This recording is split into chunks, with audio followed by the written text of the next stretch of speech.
Hey folks, it's Ray with Taste Radio. Right now, I am on a call with Chloe Epstein and Michael Sloan, the co-founders of Chloe's. Chloe, Michael, thank you so much for being with me today. Thank you for having us. Thanks for having us, Ray. I'm so excited because I had my very first Chloe's bar last night. I don't know why it's taken me so long to bite into one of these things, but they are magnificent. Speaking of biting into these things, I have eaten popsicles my entire life and fruit bars and things like that. And I never know when the right time to bite into a bar is. Is there a right time? With Chloe's last night, I just bit right in. I basically bit the whole thing and I felt weird. I felt like I should have enjoyed it a little bit more, but it was gone within, I don't know, four or five bites. I don't think there's a right time. I mean, for me, I like to kind of, have a little test and see how long I can resist taking that bite. But if you do it properly and you let the pops thaw before diving in, really there's no wrong time to take that first bite. It will be soft and rewarding and delicious. It was all that. The cookies and cream variety. Okay, man, you guys have a hit on your hands. That thing is amazing. I almost ate two, and this was kind of late in the evening. It was around 10:30, and I had that 10:30 craving. I know I stay up late, and it was so good. I was thinking about, okay, if I have one more, I'm probably gonna have another one after that. So I should just stop at one. Well, I think I'm going to try a new one every day of the week until they're all gone, unless my daughter has something to say about that. So she actually had one before I did. She's a big fan. So thank you again for sending those. Oh, good. Absolutely. Yeah. So why don't we start from the beginning? Chloe, prior to launching the brand, you had an interest in criminal justice, got your law degree, focused on criminal justice, and became an assistant district attorney for Manhattan. And when you started was a pretty tumultuous time in New York City. Talk a bit about your interest in law. Yeah, so I started law school, I think, with an interest in entertainment law. And I remember my first day of law school, the professor saying, raise your hand if you are interested in criminal law, and the entire class raised their hand.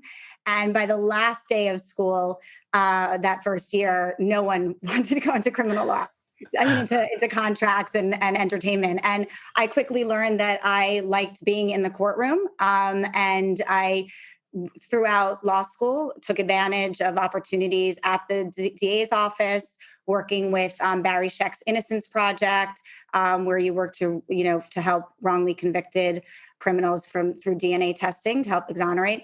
And then I ended up working for a judge. And after that, I was kind of hooked. And I was fortunate enough to be able to work in Manhattan at the DA's office to start my career. But yeah, the switch to starting my own business was definitely extreme. Not just because it was different industries, but because for me, I was just not a natural born entrepreneur. It just wasn't in my blood. I was more of a planner. I like to know my path. And I think that's really just the antithesis of what it means to start a business. So it was a big change for me in more ways than one. Yeah, I mean, why didn't you stay in law? I mean, did you just feel that your passion had faded, or was it something else? It was more timing with my just scheduling and having kids. It was extremely challenging in terms of the time commitment for weekends and the schedule. And it was something that I wasn't necessarily thinking I would leave for good. I thought potentially I would go back. But at the same time, kind of had this idea for Chloe's, and that became all encompassing. And I really just couldn't kick it. It was something that I couldn't shake, and kind of just felt passionate about it and determined to make that transition and make that my new life. Yeah. Well, I guess the irony is, as an entrepreneur, I'm sure you have even less time. Yeah, it's different. You're more in control of it. The hours and the schedule, the DA's office is amazing. It's so exciting. It's constant, but you're doing middle of the night shifts all the time. And it wasn't at that stage of my life where I wanted to be. Yeah. Michael, are you from New York City? Are you originally from the city? So I'm actually from Maryland, outside of Washington, D.C. Chloe's husband and I are best friends forever. And we actually lived on the same street together. Your background is in private equity, also seemingly a challenging and complex and keeping you busy kind of job. How long were you involved in that business? And I guess, how did it prepare you for entrepreneurship? So before private equity, I was actually an entrepreneur. So Chloe's Oh, husband okay. and I started a telecom business where we wired office buildings with fiber optics and sold high-speed internet access. We were Hmm. 27 years old. We raised $100 million. We had 250 employees in 12 cities and 3 countries. It was kind of the go-go days of the internet. And that whole transition we can leave for another story, another interview. But we ended up working for a family office, 1/3 real estate, 1/3 corporate credit, and 1/3 private equity. And so I spent 10 years there. But I really missed being an entrepreneur. I always wanted to be an entrepreneur. And so that's what led me back to this concept that Chloe and I kind of built together with Jason, her husband. And that's what started this whole thing initially as a side hobby. And then it went to full on my day job. So it's been a pretty awesome ride to be partners with Chloe's husband first and in a really detailed way. And then for Chloe and I to build our direct partnership, which has been awesome. But we have such a long relationship. It's been special. Yeah, Michael, based on your LinkedIn profile, it looked like you continued with your job in private equity for years after the launch of Chloe's. Is that accurate? Did you keep your day job essentially?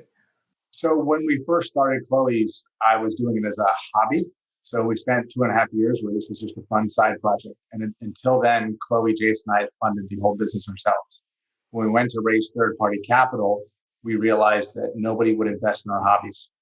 And that's when I quit my day job to go full time into Chloe's. And that's when it was a third party capital that instigated that movement out of the private equity firm. But we actually started Chloe's and ran it from the private equity firm's offices for many years.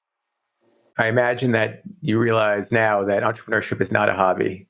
It's not really something that you can do as a side hustle. That being said, an idea and going after the idea, regardless of whether you put your full effort into it or otherwise, is still amazing. Entrepreneurship is a remarkable thing, and a lot's been written about the inspiration behind Chloe's, and Chloe, you talked a bit about that. But it's one thing to have an idea; it's another thing to execute upon that idea. Talk about the planning. Talk about the business planning that went into launching this brand, this company. Yeah, so I mean, I think like many food concepts, our journey began in the kitchen and just experimenting on all of the appliances in the kitchen. And like Michael said, we would meet, in the kitchen at 10 o'clock every night after work, after the kids were asleep. And the inspiration behind it was essentially I was trying to like kick my froyo habit. We were looking for something that was alternative to the artificial ingredients of frozen yogurt. And we just didn't, because we were new to the industry, we really didn't understand what we could and couldn't do. And we were willing to do things in unconventionally. So that's really how we started was, just experimenting in our kitchen and then transitioning to big commercial soft serve machines. We enlisted the help of a food scientist to help us kind of calibrate these machines that were totally foreign to us. We also had the help of a food consultant who helped us kind of understand more of the retail industry. But it was I think it was a perfect combination of not knowing anything and kind of being willing to experiment and do things our own way, but then understanding that there were things we didn't know. And we needed to surround ourselves with those who were more knowledgeable than us in certain areas. And that was really how it all started. Did you have a business plan, or did you just see the opportunity and kind of go after it? We had a loose business plan amongst the three of us in the beginning. And the business was completely focused on this retail store.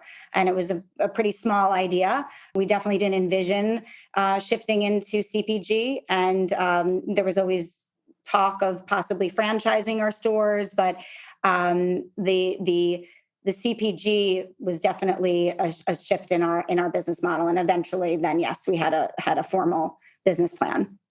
Yeah, we'll get to CBG in a second. It's interesting because you launched Chloe's in 2010, and if I'm if I have my dates accurate, that's right around when Pinkberry started to become pretty popular. Tasty Delight had still been this cult hit in New York City, but the hysteria around that was starting to fade a bit. Did either of those companies, did either of those chains factor into your thinking about the potential for a Chloe's retail store or retail chain? Like I said, the inspiration was to move away from the tasty delights of the world, which were a huge part of my life. The people were more educated, and I was more concerned with getting rid of that, all the artificial stuff. And so tasty was falling out of favor, and places like Pinkberry were growing in popularity because they were incorporating the live active cultures into their frozen yogurt, but they were still really playing with artificial ingredients using maltodextrin and fructose. And so we were very aware of what was going on around us, and we knew we needed to distinguish ourselves from both of those concepts. And by just working with the fruit, water, cane sugar, we felt we were doing that, and there was nothing else like us out there for a first soft serve, and then the pops. I see. I didn't know that. I didn't know that at Pinkberry. I guess I didn't do my research back then that they were using artificial ingredients. Is that really the sort of differentiating factor that you tried to focus on when you were marketing Chloe's at the outset? It was really about minimal ingredients, and not using anything we didn't need to use. Fruit is delicious and sweet on its own. And so we were really trying to promote the idea that you can eat fruit at any time of the day in any form, educating children on how, you can enjoy your dessert and it still be better for you. So those were all important, like messages for us. But yes, I think we really distinguished ourselves by just focusing on the minimal ingredients, nothing artificial. And then we ended up getting a lot of attention for being allergen free, because our soft serve was free of all the 8 major allergens. And so we would get constant feedback from parents who were very appreciative that their children could now, enjoy in these moments of celebrations where their kids couldn't necessarily, whether if it was because of dairy or nuts or whatever the allergy was. We were really offering something that everyone could enjoy. You guys are way ahead of your time. Minimal ingredients, allergen free. Yeah. I can see why the brand has become the hit it is today. That being said, I assume there were some stumbles early on, and from the time when you launched the retail store to the time you launched the CPG brand, there were a lot of learning lessons. Michael, what were some of the things that really tripped you up that you really didn't expect when you launched Chloe's? So there's a business of food production where you make food, and there's a business of retail sales where you sell food. And when you look at most businesses, they're either a producer or a seller. So if you wanted to open up a yogurt store, you would buy your yogurt and you'd go sell it. When we first started, I don't think we quite realized the challenge of doing both, because we were making our own soft serve in the basement of our store, and then we were trying to sell it. So we were a manufacturer and then also a retailer. So we had manufacturing challenges and logistical issues, and we had retail issues. So it was like literally starting almost 2 companies at the same time. And I think we greatly underestimated that challenge. So what I'll say is that our naivete gave us the confidence to go after it. If we had known what we know now, we might not have ever tried. I don't know how many times I've heard that speaking with entrepreneurs. Probably, I don't know, at least 150 times on this podcast, at least. We can tell you now all the reasons for all the problems and all the challenges. At the time, we knew enough to be dangerous, and we thought we saw a vision and opportunity, which we did, and we figured it out. But we definitely had absolutely no idea what was entailed in terms of opening the store and making the mix, or the production distribution. We didn't know what level 3 SQF was from a production point of view. So we can take it through the different iterations of how we learned and grew.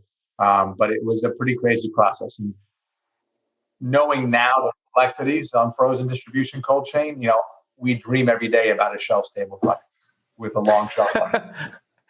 Now that would be innovation. A frozen shelf stable pop. If you guys can pull that off, I think you'll be billionaires the following year.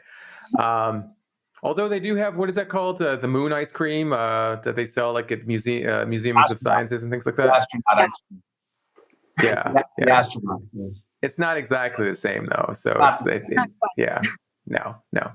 When you launched the Pops, they launched in Texas. Now, Texas is a warm state, so I assume that the Pops did pretty well. But you guys are based in New York City. Why not launch in your backyard, Michael? First of all, I'd say New York is the hardest place to be in the groceries business. New York is a series of co-ops. It's the most expensive slotting and price to pay. And what we were able to do is use our relationships and connections, and we actually got to a buyer who took an interest in us and our concept and really helped us develop it. And so getting a buyer on board and having them help create the product means they help make it successful. And so we just happened to have relationships of somebody who was in Texas and was able to get us over to HEB and to build that relationship with them. And so everything that you're going to hear throughout the rest of this interview, it's all about relationships. It's all about getting people to care and to take an interest in it and to do something that might not be economically interesting initially, but has the potential to grow. And that we've done a really nice job. And it's, we didn't have any grocery store experience. So Chloe is a Manhattan DA, myself as an entrepreneur, our CFO, Todd, is a sell-side investment banker for 8 years. We never sold the CPG product. So we brought people around us who did have that experience and who had those relationships. And so it was a perfect combination of our lack of experience in this industry, but really good at problem solving and their experience base that allowed us to make that pivot. Michael, you said something kind of interesting there, and I think a lot of folks listening are going to want to know the answer to this. You said, we got the buyer on board. How do you get the buyer on board as a relatively unproven brand, at least in CPG? We were a totally unproven brand, and we had a vision that you didn't have to have chemicals and junk and stabilizers and products in pops, and that you can make pops out of just fruit, water, and cane sugar. And at the time, 2014, that was revolutionary. No one was doing that. And so it was a simple ingredients. It was all of the successes that we did in our retail store that we were applying to grocery that had us ahead of our time. And the buyer, we were able to use a relationship to get a meeting with the buyer. And then once we got the meeting, we convinced them on this opportunity, and then we worked on a collaborative effort. So I never sold CPG products before, but I understand how to sell. I understand how to listen when part of the sell process. So you hear what people want, and then if we have the tools and resources to deliver it, that's what was able to make us successful. And then we built off of that success. So if I'm hearing this correctly, the HEB buyer helped you create a product that would fit in their stores. So we had the product. They helped with the packaging. Our first packaging was bilingual. It literally had Spanish and English on it for that HEB customer. And then we went national. We made it all English and customized it for national rollout. But that was literally the foundation of how we started. Let's talk about going national, because that wasn't part of the plan. From what you told me, slow and steady, inch wide, mile deep was the idea. And then a pretty big retailer came knocking.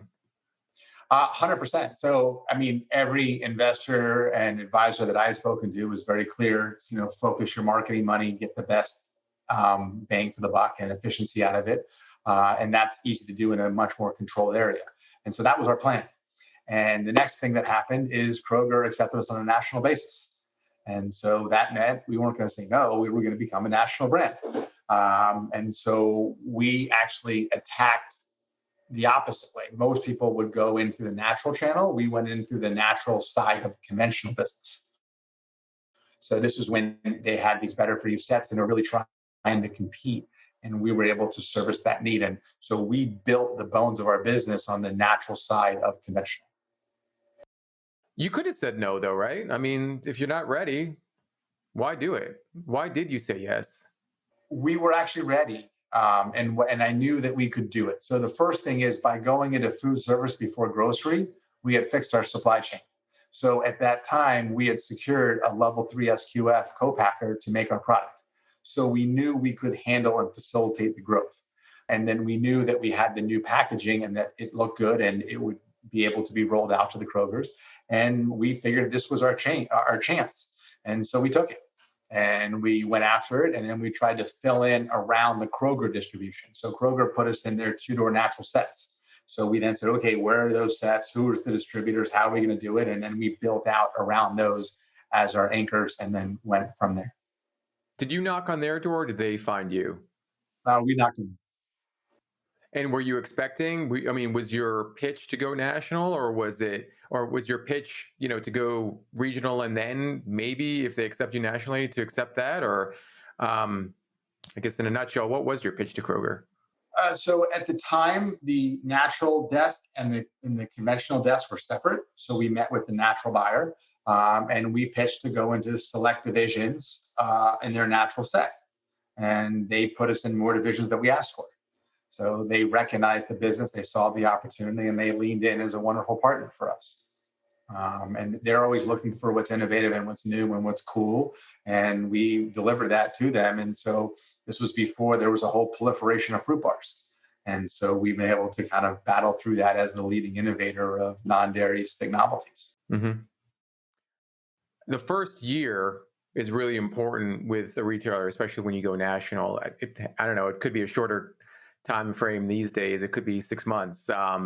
How do you support that relationship? How do you support the brand in store that first year with Kroger so that it's mutually beneficial and more so for both companies? So we had capital. We were adept at raising money. We started by investing our own money and bringing on what we called institutional quality investors who invested personally. And so once we had that capital, we actually had the money to support it. So then it became a game of listening to our brokers, listening to the buyers. How should we best support you? We didn't even know MCBs, scan. We didn't know the terminology of the industry. So we learned, and they said, oh, this thing, I think it was called Don Humvee at the time, and now it's 8451. And so we leaned in heavily into their marketing tools that supported their game. If you look at a marketing funnel, we knew we had to spend all of our money at the bottom. We weren't going to drive people to the frozen aisle, but once they were at the frozen, we wanted them to choose Chloe's versus the other opportunities out there. So how do we get the message that it's simple ingredients, fruit, water, cane sugar, dairy-free, et cetera? And that's the messaging that we worked on how to execute. And it was a lot of testing and learning, and we're still learning. We're still testing, and we're still working on that mix. But we were fortunate to have the funds to invest and to support the product. And then we also added demos and sampling, and we had a vision of getting pops in people's mouths. So a quick story. We went to look for experiential agencies that were going to do a series of demos. And for the budget we had, they were going to do 10 days of demos. And we said, okay, we're going to bet our entire company on a third party doing 10 days of demo? No way.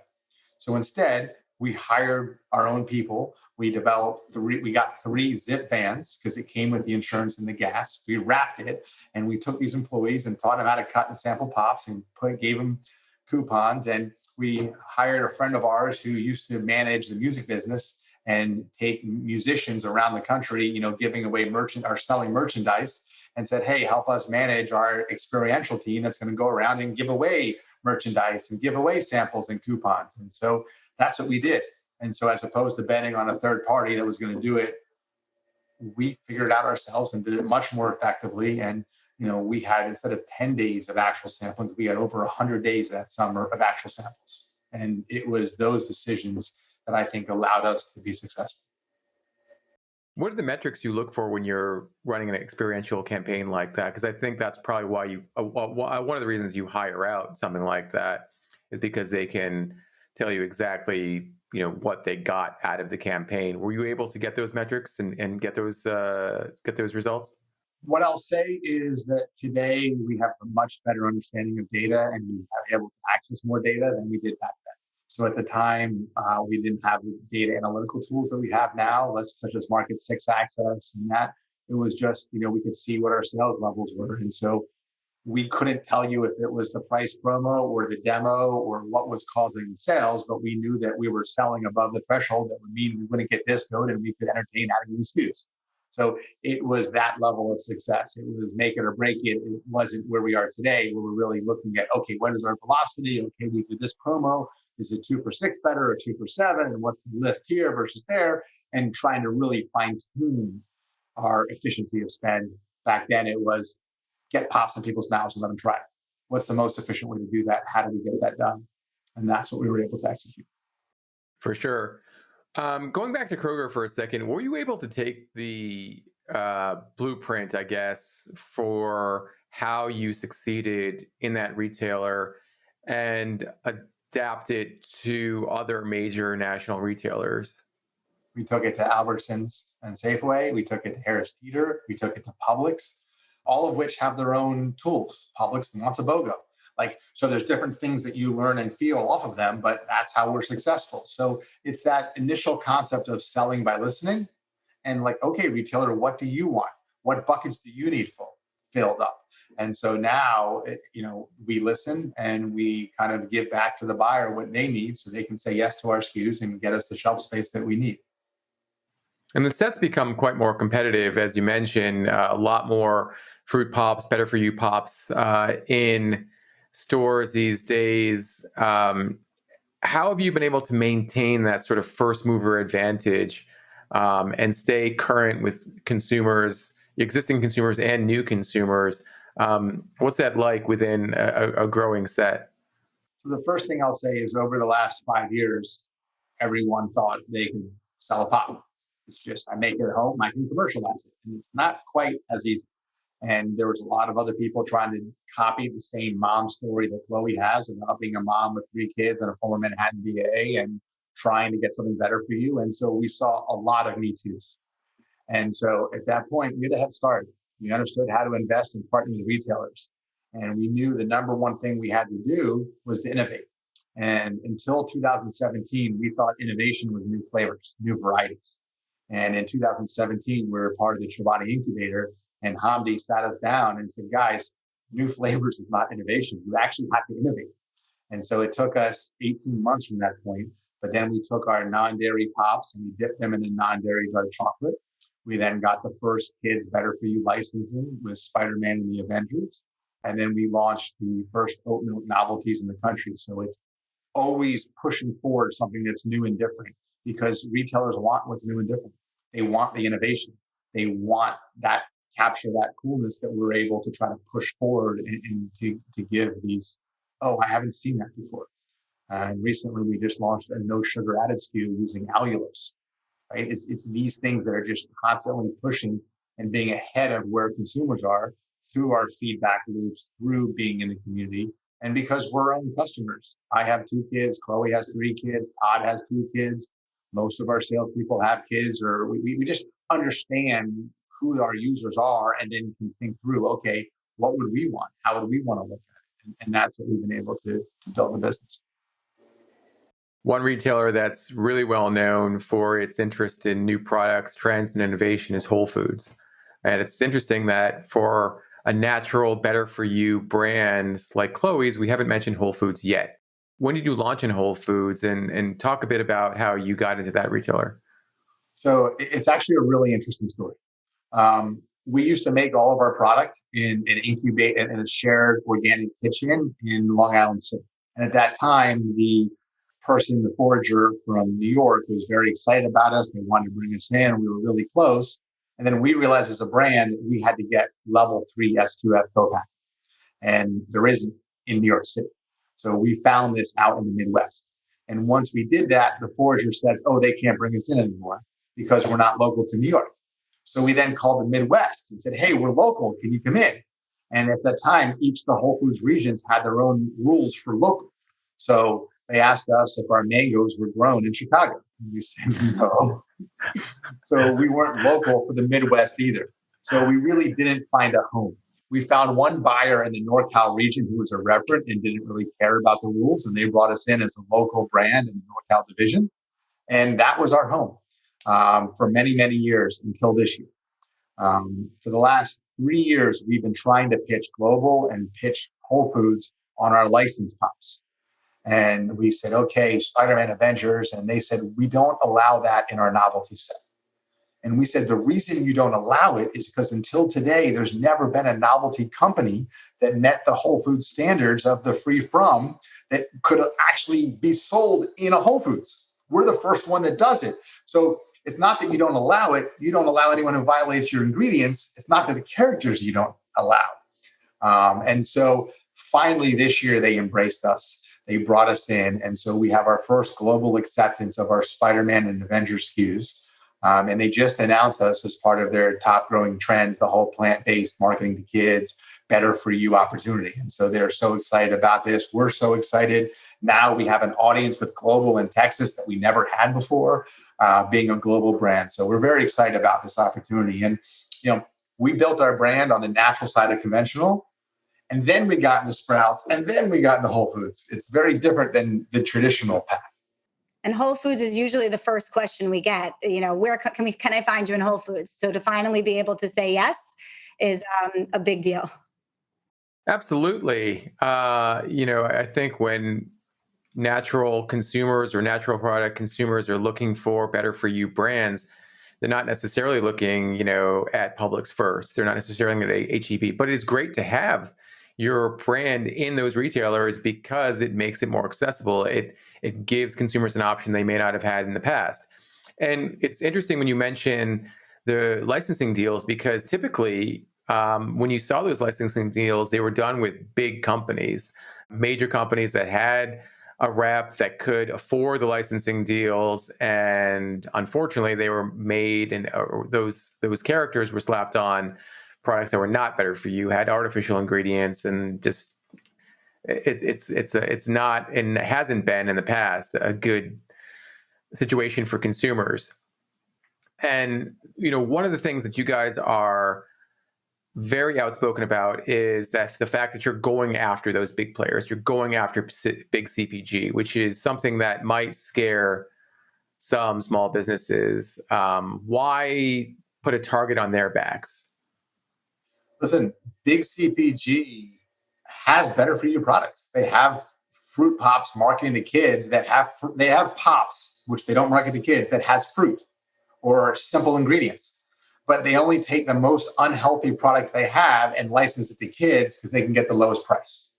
So we have an opportunity, which is our mission, to try to make this work. If we can make this successful and prove that consumers want better for you choices for their children, and they want this with the same marketing that makes the kids say, oh, mommy, daddy, I want this, then big CPG will clean up their act and offer healthier products. And we will have won at being able to elevate the industry and the choices that are out there.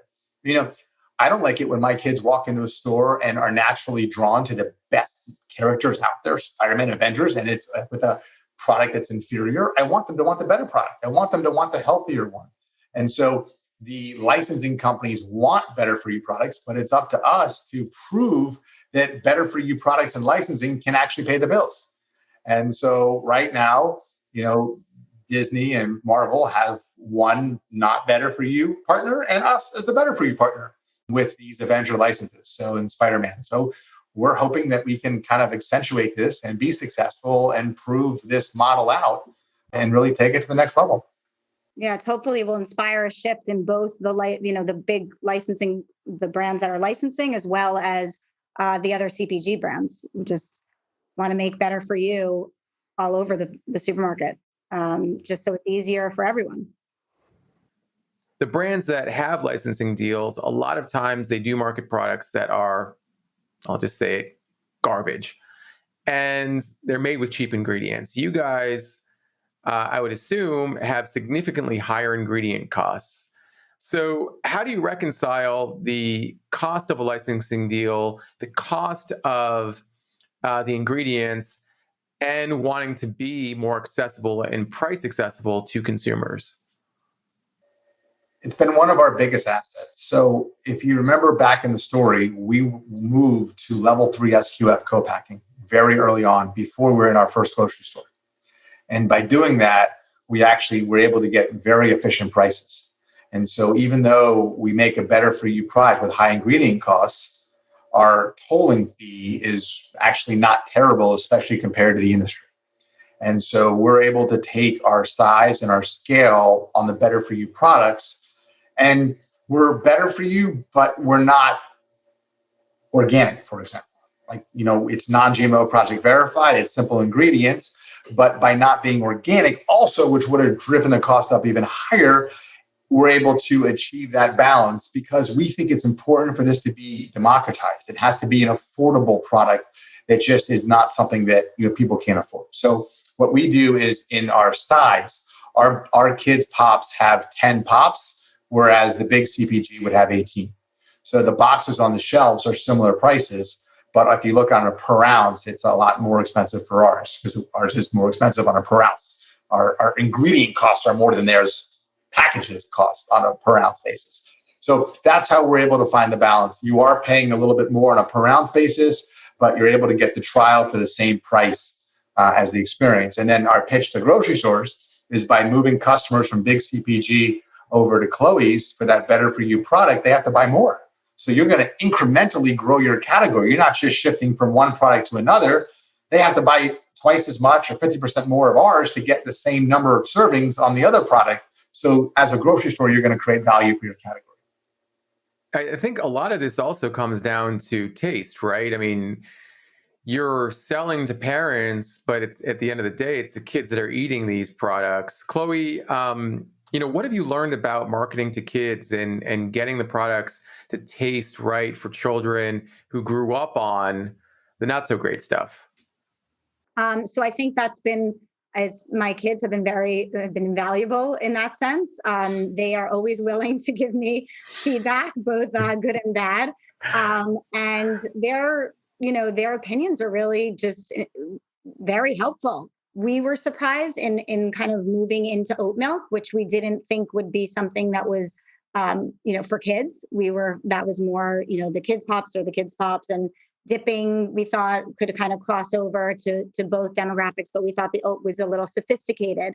Getting the feedback from my kids of when we were going through the R&D process of, what appealed to them really helped us. And I think it's, staying away from something that's too drastic and harsh and shocking. They like a little more of a subtle experience. And them kind of giving feedback as to what flavors are exciting and interesting to them is very helpful. I think hearing from them about the packaging as well was a big learnings for us because we wanted to create this elevated product that wasn't, as Michael said, not pricing out of where we want to be, but really, portraying an elevated experience. So that goes into your packaging and your look and feel, and just how it talks to you from the shelf. I think the kids' input and their feedback on the licensed ones and which licenses speak to them and what ages they're appropriate for is very helpful. I mean, for us now, we truly understand that the licenses we want to go after are the ones that really cover a broad spectrum of ages. You don't want to find a license that's too specific to the younger set. You want something that has more duration and lasts, like Avengers, my friends love, So I think that's been a big part of us selecting our licenses. And it's, just my son recently saw the box in Whole Foods and he pointed it out. He was like, "Mom, wow, your box really pops." And I was like, "Oh, okay, thank you. Mission accomplished." When you get validation from your kids, it's everything for sure. That's it. That's all you need. One relationship, and we've been, again, Michael, you brought this up. I mean, we've been talking about relationships with everyone from retail buyers to consumers to your manufacturers. And let's talk about your manufacturers a little bit more, because at the end of the day, they're the ones responsible for making these really great tasting products safely and getting them to the specifications that you guys want. How do you get them on your side? Because co-packing and relationships with co-packers and co-manufacturers can sometimes be the most difficult part of the process. So what I'll say, our CFO and partner, Todd, runs our co-packing business as well as another job he does. And he's done an amazing job getting people to believe the same way we get our buyers to believe and Chloe gets our consumers to believe is the co-packers are partnering. They're investing in you and taking a major chance on you, like financial chance, long-term capital, opportunity cost. And so once you understand the dynamic of that relationship and you realize they're investing, if you sell them and make them believe in what you believe in and can figure out how to grow together, had we owned our own plant, we never could have fulfilled our level of growth. The only way we filled our growth was we had amazing co-packing partners who could grow with us. Our first co-packer, we did 32 days, 79 days, and then 120 days of production in 3 years in a row. And then they said, we can't continue to grow with you. We have to bring other partners in. So it's been an amazing experience. And today, coming off the heels of COVID, there are major co-packing challenges in this industry. Big CPG is under major stress right now. And so we actually are in a great situation with awesome partners who really believe in us and want to keep working with us. And it's having those relationships. And one of the things that Todd talks about is he's been our co-packing relationship from day one, and he's still there today. Whereas with other companies, that position often changes out. And so it's that continuity, it's that believing in us, believing in Todd, Chloe, myself, our mission, our team, being there and the passion that we have. Our co-packers love our product. We covered quite a bit, and I'm so glad that we did, because this is such a remarkable story about entrepreneurship and perseverance and making a great idea accessible to so many people. And I thank you so much for taking the time to be with me. As I mentioned at the top of our conversation, Chloe's is a really, really, well, everything I've tried to this point, even though it's been one product, has made me a believer in the brand. So thank you so much for taking the time once again to be with me today. Good luck with everything going forward. And let's please stay in touch for the next evolution of the brand. Absolutely. Thank you so much.